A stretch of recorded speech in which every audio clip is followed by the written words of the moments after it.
네, 안녕하세요. 김선희입니다. 반갑습니다.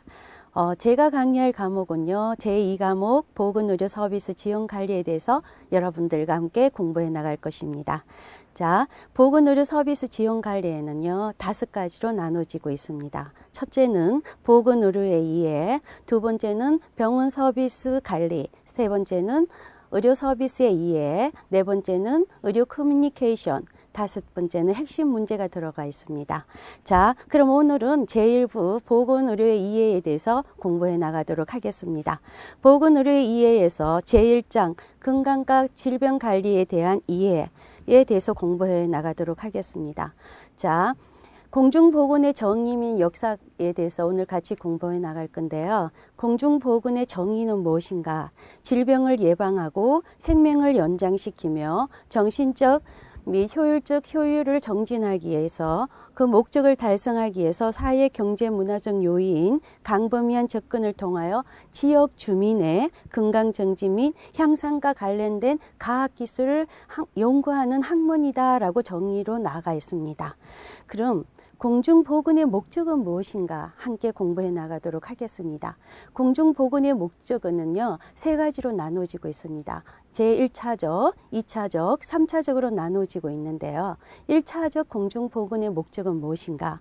한 개인의 건강생활을 영위하기 위해서 2차적 공중보건의 목적은 가족과 지역사회 지도자로서 나에게 책임이 맡겨진 이들을 건강한 생활을 이끌어주기 위해서 3차적으로는요, 한 국가에 속한 국민의 보건복지와 국민 건강을 증진시키는 역할을 하기 위해서다라고 목적으로 나와 있습니다. 그리고 질병 조기 및 발견, 치료, 감염병 예방을 통하여 건강한 생활 수준을 확보할 수 있는 사회 제도를 연구하는 데 있다라고 나아가 있습니다. 그러면 이러한 기능을 효과적으로 하기 위해서는 공적, 사적, 지방 국가의 행정기관이 이런 공중보건을 관리하고 있다는 거 여러분들이 알고 계시면 좋겠습니다. 그럼 다음은 제1장 건강과 질병관리에 대한 이해에서 공중보건에 대한 서비스를 여러분과 함께 공부해 나가도록 하겠습니다. 공중보건에 관한 서비스는요, 우선 질이 높아야 합니다. 양보다 질이죠. 그 다음 보건의료 종사들의 고도의 지식과 전문적 능력 기술이 요구됩니다. 두 번째는 조직화된 시스템을 통한 일괄성과 포괄성이 요구되는 것이 바로 공중보건에 관한 서비스입니다.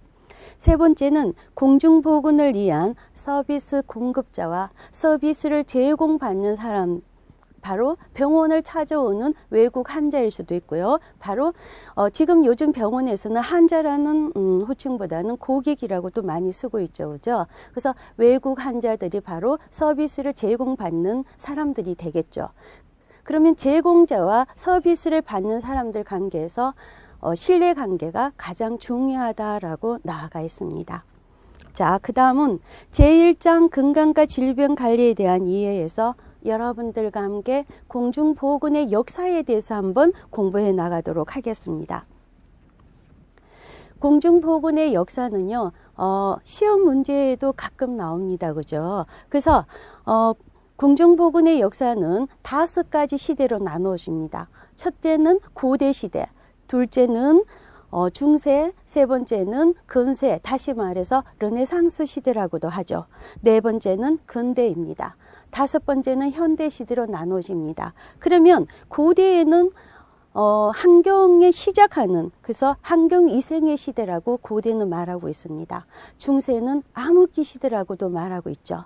근세 르네상스는 공중보건의 여명기라고 하는데요.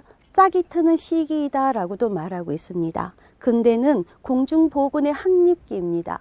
현대는 공중보건의 발전기를 말하고 있죠. 자, 그러면 지금부터 고대 환경시대는 어떤 역사가 펼쳐지나 같이 공부 한번 해보도록 하겠습니다. 자, 약 4,000년 전의 인도 문명과 3,000에서 1,500년 전의 미노인들, 그 다음 1,500년에서 1,000년의 크레타인들은 이미 목욕탕과 화장실이 갖추어져 있었다고 합니다. 1500년경에는 모세 이생법전에서 유대인들이 지켜야 할 이생에 관한 것들을 상세하게 규정하고 있다고 합니다. 로마에는 상수도와 공중 목욕탕이 발달하였으며 수도, 도로, 목욕탕을 관리하는 공무원이 따로 있었다고 합니다. 그 다음 히포크라테스는 전집에서 사액설을 주장했습니다. 이 사액설은 무엇인가?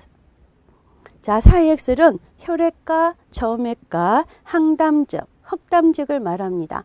이 잠들이 장기 내에 들어서 오염이 되어서 생기는 모든 균이 이런 사액설로 통해서 오염이 된다고 말하고 있습니다. 로마 시대의 갈리누스가 주로 원숭이 해부를 통해 얻은 지식으로 해부학을 체계하였습니다. 그 해부학에 대한 학설은 16세기의 서양의학을 지배하고 있습니다. 그 다음 여러분들과 함께 중세기 암흑기 시대로 한번 들어가 보도록 하겠습니다. 중세기 500년에서 1500년 서구 문명이 혼란 속에 있었던 암흑기 시대라고도 하죠. 모든 것을 선악설에 의존하는 종교적인 사상이 지배적인 시대가 바로 중세입니다. 그리스와 로마의 물질적인 사치주의에 대한 반발로 육체를 경시하고 금욕을 행동의 규범으로 삼고 있었던 시대가 바로 중세 암흑기 시대이죠.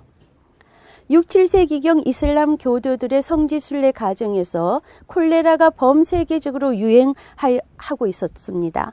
또한 나병은 십자군의 이동으로 인해 유럽 전 지역에 퍼져서 나병이 돌고 있었습니다. 그러한 시대가 바로 중세 암흑기 시대인 것입니다.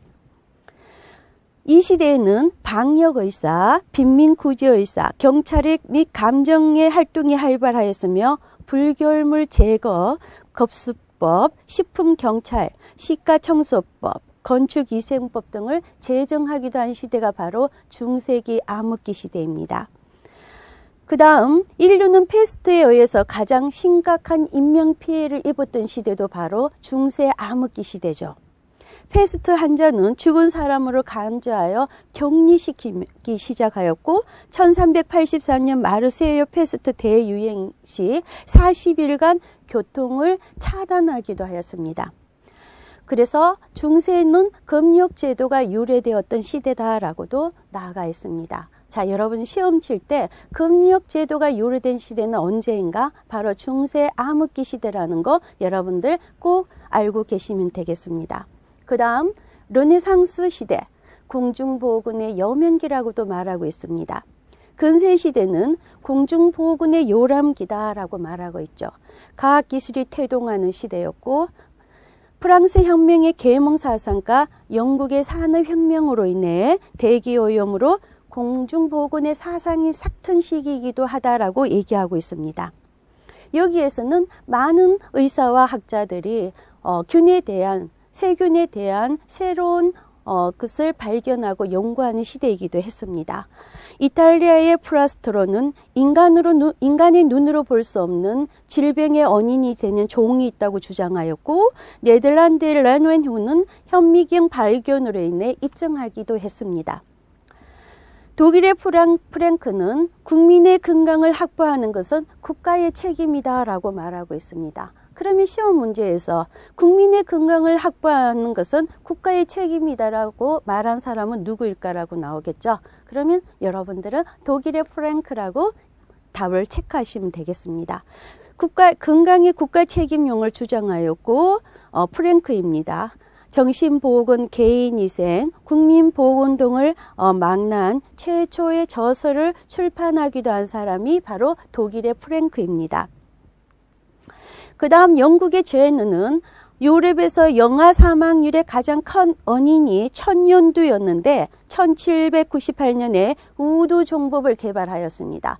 우두 종법을 개발한 사람은 누구인가? 바로 영국의 제너라고도 하죠. 그죠? 제너라고 여러분들은 암기 숙지해 주시면 되겠습니다. 최두익은 산업혁명에 따른 빈부격차의 심화로 노동자 계급에서 열병 등의 질병이 발생하게 되었고 페이벌리 레포트라고 해서 열보고서를 작성하였습니다. 열보고서를 작성한 사람은 바로 체드윅. 여러분 꼭 숙지해 주시기 바랍니다. 이 보고서를 계기로 영국 정부는 1842년에 공중위생 감독 및 각종 위생 조사를 위한 보건정책조직위원회를 설치했습니다. 1948년 세계 최초의 공중보건법이 제정되었습니다. 영국에서 제정했죠. 1948년. 여러분들이 자격증 시험을 칠 때 이 숫자에 굉장히 여러분들이 심오하게 공부를 해두셔야 됩니다. 1919년에 세계 최초의 보건부가 설치됨으로써 보건행정의 기틀을 마련하였습니다. 그럼 시험 문제에서 보건행정의 기틀을 마련한 시대는 언제인가라고 얘기한다면 여러분들은 근세 르네상스, 다시 말해서 공중보건의 여명기라고 답을 적어주시면 되겠죠. 그 다음 근대 공중보건의 확립기입니다. 근대 시기에는요, 여러분들이 주목해야 될 나라가 세 나라가 있습니다. 어느 나라있냐면은 영국, 독일, 프랑스입니다. 영국, 독일, 프랑스. 여러분 숙지하셨죠? 국가에서 세균학 및 면역 분야에 많은 업적들이 있었으며 예방의학적 사상이 삭튼 시기이다. 알겠죠? 예방의학의 사상이 삭튼 시기는 바로 근대 공중보건의 여명기이다. 여러분 숙지해 주시기 바라고요. 영국에서 존 스노우가 콜레라에 대한 역학조사를 했습니다. 자, 콜레라는 여러분들 어디에서 감염이 되나요? 여러분들이 먹는 물입니다. 그죠? 그리스 시대부터 내려오는 설로 대기 중에 종도하는 병독, 장기여에서 전염이 되는 소크라테스의 이론을 영국의 존 스노우가 깨기 시작한 거죠. 자, 그럼 같이 한번 볼까요? 존 스노우는요, 미아스마스를 뒤집었습니다. 미아스마스이 무엇이죠? 바로 사액체수를 주장했죠. 그죠? 대기 오염으로 공기로 인해서 장에 들어가서 세균이나 바이러스가 생긴다고 주장했던 것이 이제는 영국의 존 스노우로 인해서 아니다라는 것이 여기서 나오고 있습니다. 전염병의 원인균이 따로 있음을 입증하는 동기가 바로 존 스노우의 콜레라에 관한 역학조사 보고를 통해서 서서히 밝혀지기 시작합니다. 자, 그러면은 리버풀시에서는 1864년 라스보니어의 방문간호사법을 시작한 것이 오늘날 보건소 제도의 효시가 되었다. 자, 그러면 오늘날의 보건소 제도가 효시가 된 시대는 바로 근대 시대이다. 여러분 아셨죠? 독일의 1883년 비스마르크에 의해서 세계 최초의 근로자 질병보호법이 제정되었습니다. 1866년에 페트코프에 의해서 메넨 대학의 최초로 이생학 교실이 창립됨으로써 실험 이생학의 기초를 확립하기도 했습니다. 근대 시대는 모든 것이 새로운 것이 만들어지기 시작하고 발명하기 시작하고 연구하기 시작했죠. 프랑스에서는 현대의학자의 창시자인 여러분들이 잘 알고 있는 페스트입니다. 자, 페스트는 하나의 감염병이죠, 사실은. 근데 페스트라는 프랑스의 학자가 페스터의 균을 발명해서 자기 이름을 붙인 겁니다. 그래서 페스트가 된 거죠. 페스트는 탄저균, 다시 말해서 1877년에 탄저균, 닭 콜레라 발견과 강염병 항혈청을 개발하였습니다. 독일의 코어는 결핵균, 콜레라균을 발견하고 에릭은 매독치료제인 살라브로산을 합성하였습니다. 수많은 세균의 발견으로 백신이 개발되었고 질병 예방의 기틀을 확립하였습니다. 자, 질병 예방의 기틀을 확립한 시대도 바로 여러분들 근대 시대라는 거 꼭 여러분들이 암기해 두시기 바랍니다. 현대 공중보건의 발전기를 여러분들과 함께 공부해 보도록 하겠습니다. 현대에 이르러 공중보건은 여러분들이 자, 근대에는 나라가 세 나라가 있었습니다. 어느 나라였습니까? 바로 영국, 독일, 프랑스였습니다. 현대는 이제는 영국과 미국을 중심으로 서서히 들어가기 시작합니다. 전문적인 문화와 체계적인 종합화를 이루기 시작했습니다. 현대는. 질병의 치료 및 예방 중심에서 사회학적 및 경제적 개념을 바탕으로 발전하기 시작한 시대가 바로 현대시대라는 거 여러분들이 역사에서 꼭 알아두시기 바랍니다.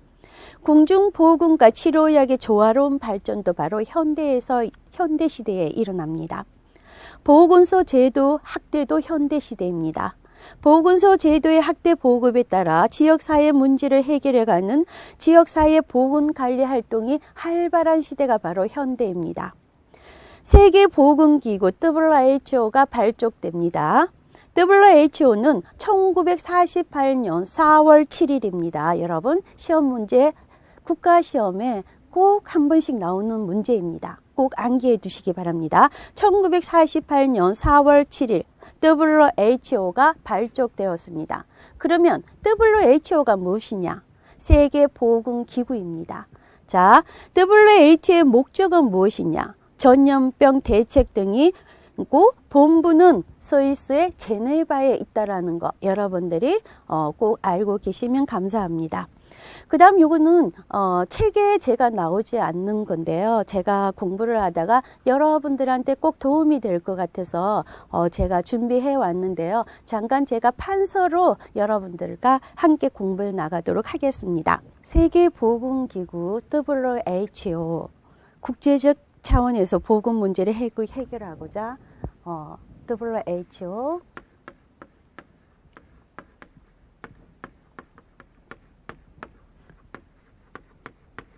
세계보건기구입니다. 자, 세계보건기구는요, 1948년 7월 스위스의 본부는요,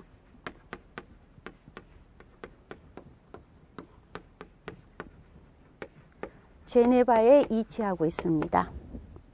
자, 여러분들이 공부를 하시면서 책에 없는 내용입니다. 그래서 중요한 것 같아서 제가 여러분들을 위해서 준비해 왔습니다.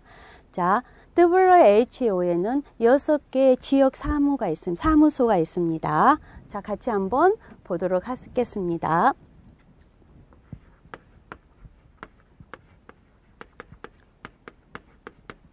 여섯 개의 지역 사무. 첫째, 동지중해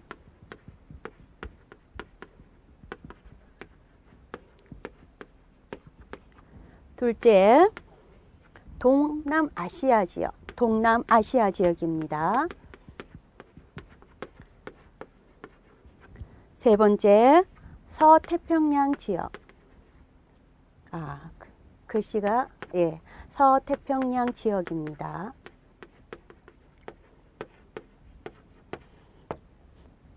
네 번째, 남아메리카 지역입니다.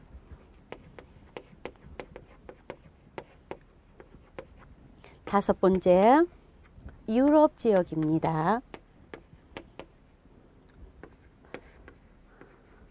여섯 번째, 아프리카 지역입니다.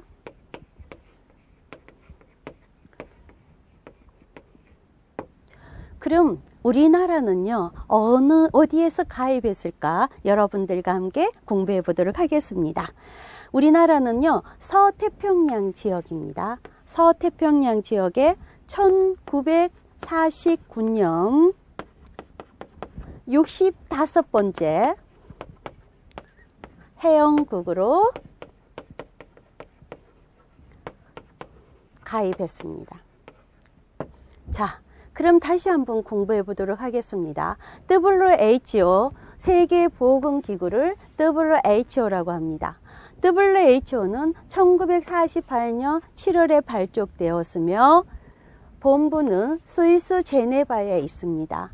WHO를 관리하는 6개 지역 사무소가 있는데요. 그 6개 지역 사무는 첫째, 동지중해 지역에 있습니다. 둘째, 동남아시아 지역에 있습니다. 셋째, 서태평양 지역입니다. 넷째, 남아메리카 지역입니다. 다섯째, 유럽 지역입니다. 여섯 번째, 아메리카 지역입니다. 자, 그러면 우리나라를 빠졌네요. 우리나라라고 적어야 되겠죠. 대한민국은 1949년입니다. 1949년에 서태평양 지역에서 65번째 회원국으로 가입이 되었다라는 거 여러분들이 꼭 알아두시면 좋겠죠. 자, 그 다음 국제연합인간환경회의에 대해서 여러분들과 함께 공부하겠습니다. 국제환경연합에는 1972년입니다. 1972년 스웨덴의 스톡홀름입니다. 그죠? 스웨덴의 스톡홀름에서 발족이 되었는데요. The Only on Earth라는 슬로건을 내걸고 인간환경선언을 하였습니다. 1974년에는 국제환경기구를 설립하였습니다. 이렇게 국제연합환경회의는 점점점 발전해 나가고 있다는 거 알 수 있겠죠. 그 다음 알마아타 회의입니다. 알마아타회는 러시아에서 개최되었다는 거. 지구환경정상회담은요, 1992년 브라질 라오에서 180여 개의 회원국의 83개국 정상들이 모여 지구환경 정상회담을 개최하였다라는 거 여러분들이 눈으로 한번 읽어주시면 감사하겠습니다. 자, 그 다음은 공중보건을 위한 체계에 대해서 여러분들과 같이 공부하겠습니다. 공중보건을 위한 체계에서는요, 세 가지를 일단 나누어집니다. 제1차, 제2차, 제3차로 나눠지는데요. 제1차에는 무엇이 있나 같이 한번 공부해 보도록 하겠습니다. 자, 제1차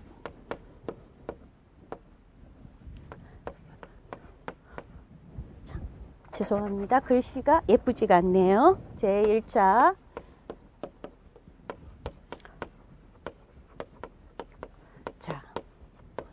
제1차 보건의료는요, 보건의료의 성공적인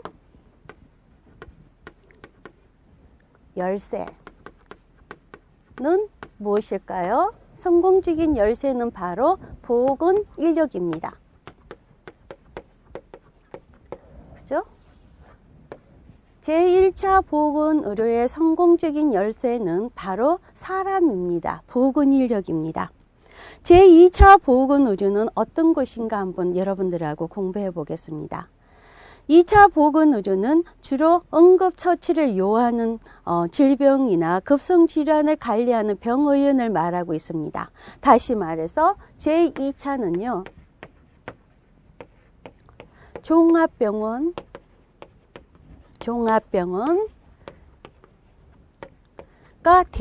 전문병원 등을 말합니다.